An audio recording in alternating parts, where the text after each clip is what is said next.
Itu namanya minyak. Waktu saya sekolah tahun 80-an, dibilang 10 tahun lagi habis. Tahun 90 harusnya habis. Tahun 90 waktu saya sudah lulus, katanya 10 tahun lagi habis. Gitu ya. Sampai sekarang pun kalau ditanya berapa cadangan, ya masih bisa 10 tahun lagi.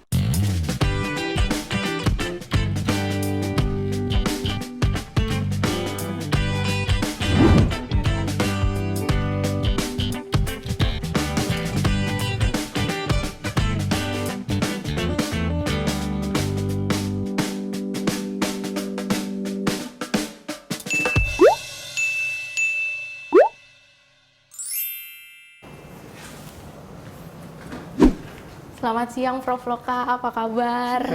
Baik, alhamdulillah. Hari ini kita diskusi jadi ya Prof ya. Teman-teman mahasiswa udah nunggu kita. Enggak, siap. Oke, yuk kita ke sana yuk. Gimana Prof hari ini aktivitas padat ya? Ya, biasalah kayak gini. Mulai rapat. Jam Masih ngajar 9. juga ya? Masih. Nah ini teman-teman udah pada nungguin kita Prof. Hai, Dek. Halo semuanya. Siapa aja nih? Yuk. Dengan nama Pertamina nih Pak. Kira-kira berapa sih biaya masuk kampus ini? Wah, nanti dulu saya coba ingat-ingat dulu ya. Ada mahasiswa nanti saya salah lagi ya. Jadi biaya kuliah di sini itu kita tetapin kemarin 10 juta per semester. Oke, per semester. Ya. Walaupun demikian itu ada juga yang kemudian dapat beasiswa. Beasiswa ada yang dipotong ke 50%, ada yang cuma bayar 25%, ada yang tidak bayar, yang dapat beasiswa full, malah kita bayar. Ya, jadi sebagian ada yang kayak gitu. Di samping yang rutin itu, katanya ada namanya SPI, itu apa itu untuk pengembangan institusi ya, pengembangan institusi. Saya sih dengernya sekarang, saya yang netapin gitu ya, antara 15 sampai 30 jutaan untuk SPI ya. Yang favorit di sini seperti teknik perminyakan gitu. Nah, sekarang ini kita malah dihadapkan dengan fakta menurunnya produksi karena memang energi sudah mulai terbatas gitu, Prof. Tapi kok malah kontras ya? Kenapa peminat teknik perminyakan dan teman-teman yang kayak geofisika gitu malah justru meningkat gitu? Gimana sih, bisa dijelaskan nggak kenapa? Jangan-jangan emang teman-teman di sini Pertaminanya justru yang jadi magnet? Ya, tentu aja mungkin juga Pertaminanya yang itu, dan karena ada dua hal maksud saya di bidang itu yang pertama adalah bagaimana produksi energi dari energi fosil itu adalah efisiensi. Jadi masih itu banyak pekerjaan ya, jadi banyak pekerjaan. Tapi juga bisa juga untuk new and renewable energy. Nah, seperti sekarang misalnya, bagaimana efisiensi untuk itu dengan memodernisasi sistem refinery-nya, baru mencari, mengeksplor yang sumur-sumur baru, mencari alternatif seperti shale gas dan yang lain-lain. Itu masih banyak pekerjaan di daerah seperti itu. Walaupun tentu dimanapun ini kan sunset untuk fossil energy ya. Jadi fossil energy sunset, new and renewable energy sekarang itu problemnya adalah ya semua masih mengembangkan itu, dan cost-nya itu unfortunately memang masih agak mahal. Artinya mungkin kalau penelitiannya sudah mulai banyak, ya saya kira mungkin cost itu bisa turun. Jadi seperti itu. Nah, kalau mahasiswa atau calon mahasiswa memilih jurusan, ya namanya aja calon mahasiswa, masih muda, masih ini, jadi mungkin saya di Universitas Pertamina, kalau gitu aku minyak gitu ya. Yang ketempel mindset itu ya. Maksudnya nggak habis dalam waktu dekat. Itu namanya minyak. Waktu saya sekolah tahun 80-an kuliah gitu, dibilang 10 tahun lagi habis. Tapi itu tahun 80, jadi tahun 90 harusnya habis. Tahun 90 waktu saya sudah lulus, katanya 10 tahun lagi habis. Ya. Sampai sekarang pun kalau ditanya berapa cadangan, ya masih bisa 10 tahun lagi.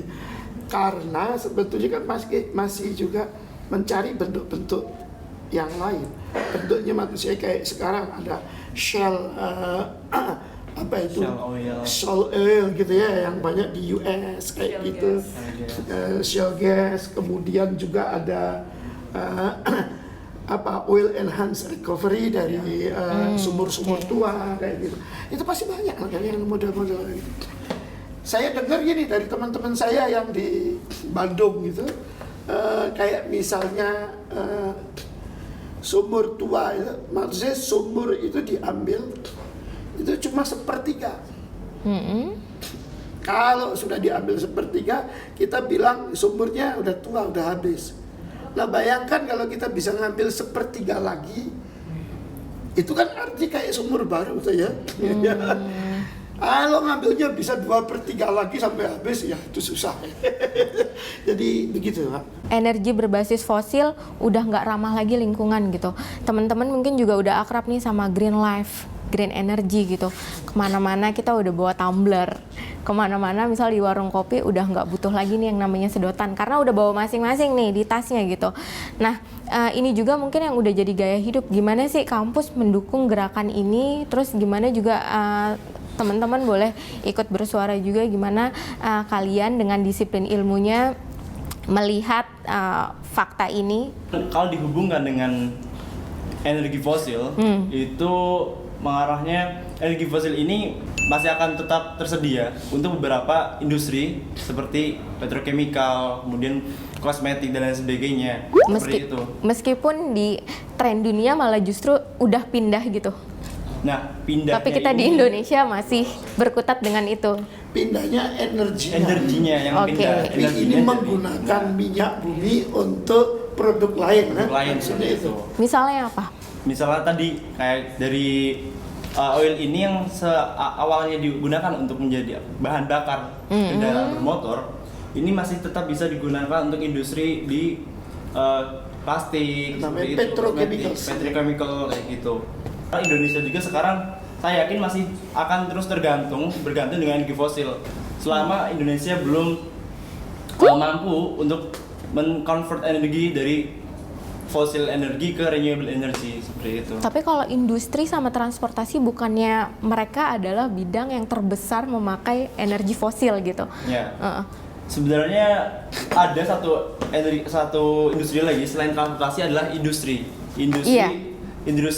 sendiri, kayak misal perusahaan itu dua industri terbesar yang menggunakan bahan bakar, yang menggunakan energi fosil itu. Minyak ini ya tetap menurut saya akan tetap terus diproduksi juga untuk memenuhi kebutuhan. Nah gitu. Justru itu kontras nggak nih teman-teman kalau misalnya kita lihat di mana negara-negara lain justru malah mengurangi pemakaian itu, tapi di kita malah justru masih jadi yang utama gitu, masih jadi prioritas, di mana industri-industri yang tadi itu masih terus memakai, bahkan bisa dibilang terbesar gitu kan konsumsi energi fosilnya gitu. Gimana teman-teman sebagai calon-calon generasi masa depan, calon-calon pejabat nih di sini gitu menyikapi hal itu? Gini sih Bang, mungkin maksudnya itu ada beberapa hal yang kita nggak bisa konversi ke berpindah ke renewable energy. Jadi misalnya untuk transport kita bisa mungkin beralih dari fossil fuel jadi menggunakan misalnya baterai atau berbahan bakar listrik dan sebagainya. Tapi seperti yang teman saya katakan tadi, beberapa case misalnya kosmetik, kalau saya juga di geologi tuh kita belajar genesa mineral ekonomis. Jadi mineral-mineral yang digunakan di keseharian kita, misalnya handphone gini kan, itu kan nggak mungkin kan kita ganti dengan tenaga matahari, maksudnya untuk bahan membuatnya gitu.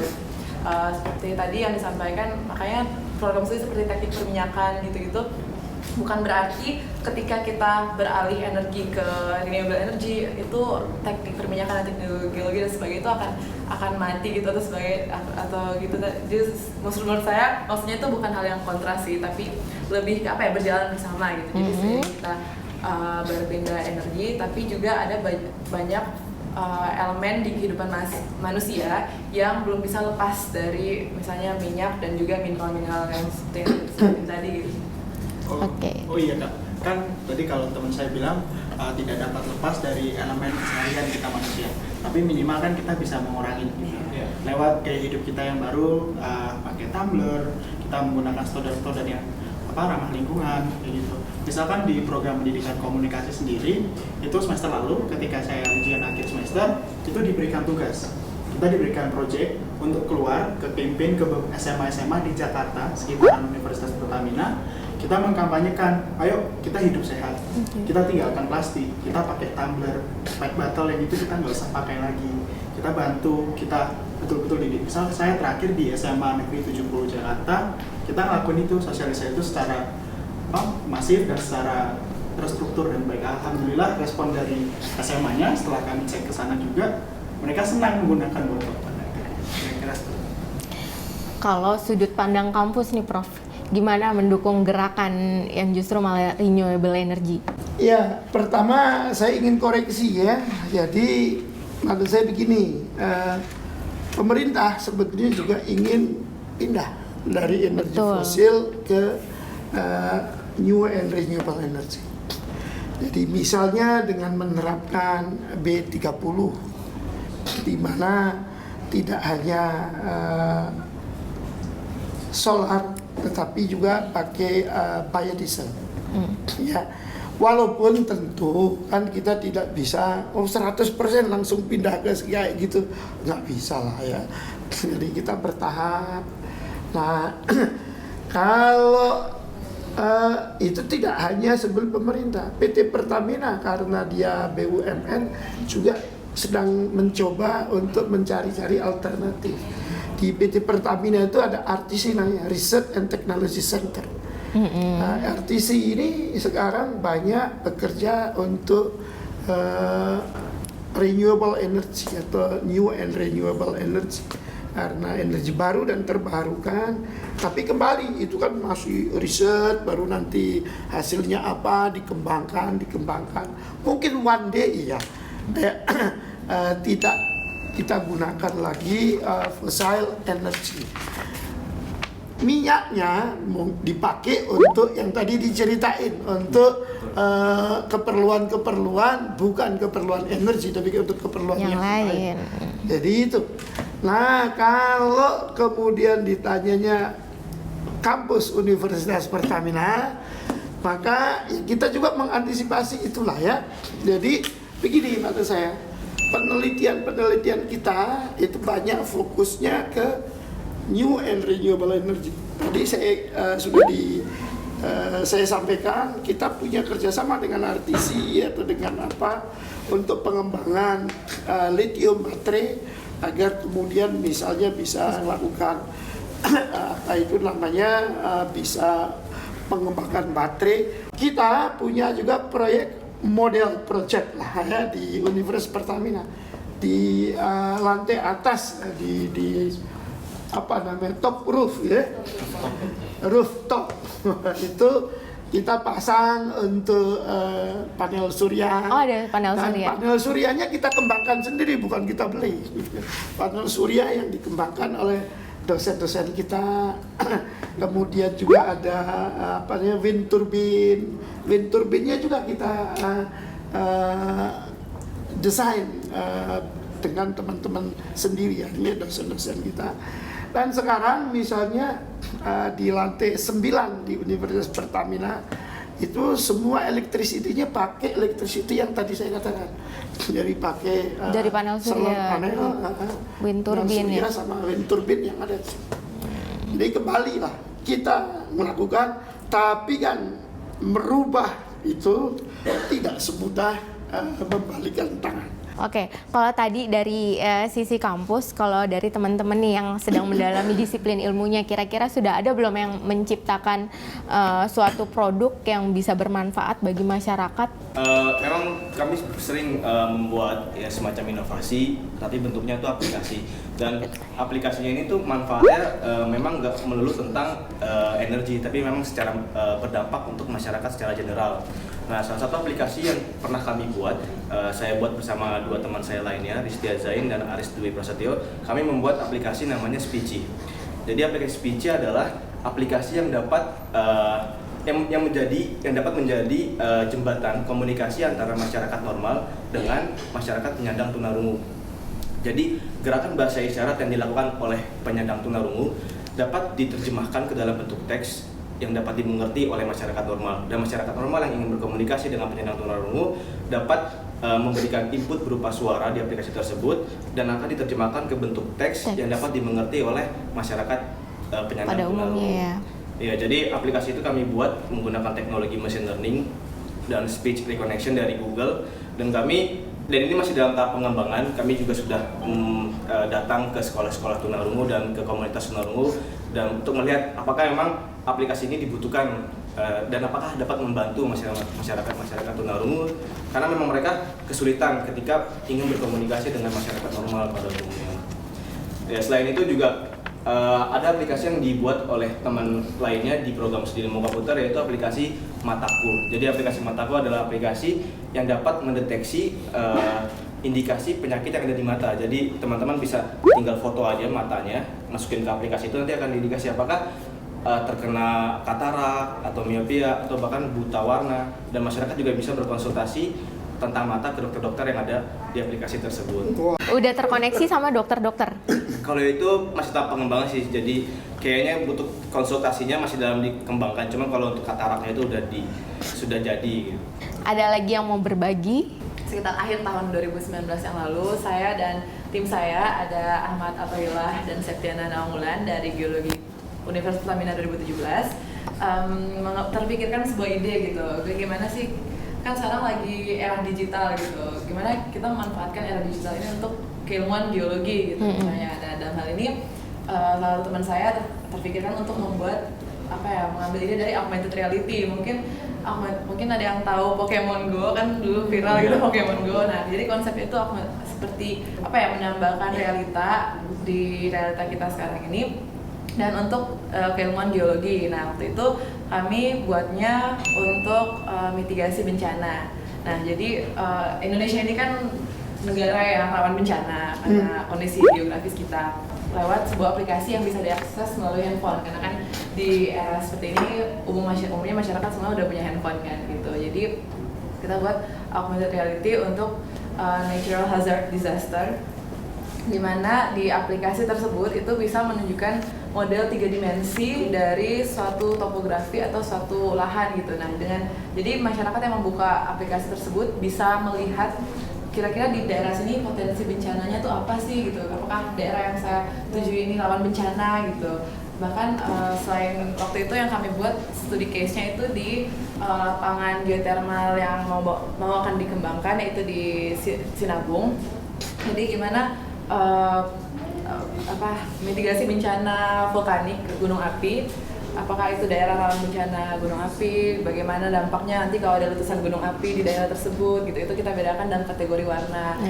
Selain gunung api bisa juga tanah longsor. Jadi kan dengan ada model 3 dimensi dari augmented reality ini itu bisa diperkirakan gitu kan, ini daerahnya terjal nih rawan longsor gitu. Tapi ini benar-benar masih dalam tahap pengembangan. Dan ini masih sementara dikerjakan oleh tim saya. Ini keren banget nih, bakalan bisa terpakai karena emang Indonesia rawan bencana ya. Ada lagi nggak teman-teman yang mau berbagi udah pernah melakukan apa sih buat masyarakat? Oke. Dari Universitas Pertamina sendiri itu ada kegiatan kemahasiswaan, itu namanya Light Up. Nah, apa tuh Light Up? Light Up ini sebagai bentuk dari Tridharma perguruan tinggi di pengabdian kepada masyarakat. Jadi Universitas Pertamina ini sudah memiliki desa binaan, yaitu di Tenjo, di daerah Bogor, gitu. Di sana kita banyak melakukan aktivitas untuk membantu masyarakat di sana. kita memberikan pembinaan usaha, membina ibu-ibu rumah tangga untuk mencoba menghasilkan produk yang sekiranya bisa dijual di sana. Kemudian kita juga berbagi ilmu kepada teman-teman dan adik-adik di sana, sharing ilmunya, kemudian kita juga membantu mereka dalam segi membangun fasilitas, ada membangun MCK dan fasilitas kesehatan juga. Prof, terakhir, kontribusi apa sih yang dicita-citakan oleh Universitas Pertamina pada masyarakat? Oke, pertama, Dek, kita punya mutu di universitas kita. Ada Global Leaders.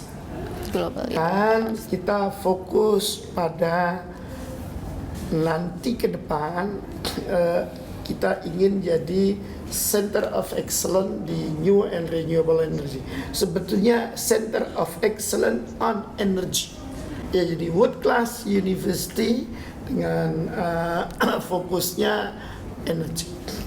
Kembali beli Global Leaders untuk alumni-nya, tapi juga kita harapkan kita akan siap untuk jadi Center of Excellence on Development of Energy, especially for new and renewable energy.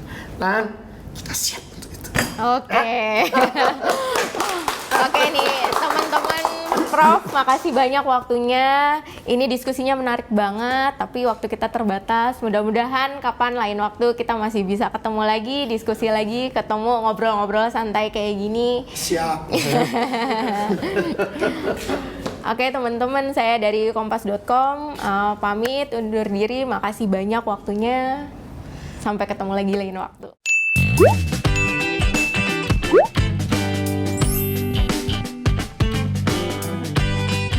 Hei kalian, jagoan kampus. Kelak kalian jadi orang pintar, orang besar, atau barangkali jadi karyawan di perusahaan minyak besar. Tapi pernah nggak bertanya pada diri sendiri, jadi apa sih nanti di masyarakat? Jangan-jangan kalian justru jadi orang asing, cuma sibuk sama dirinya sendiri. Nanti kalau kalian lulus, kalian boleh jadi orang hebat. Tapi ingat, pulanglah. Kami masyarakat menunggumu. Di rumah sesungguhnya, di medan tempur sebenarnya.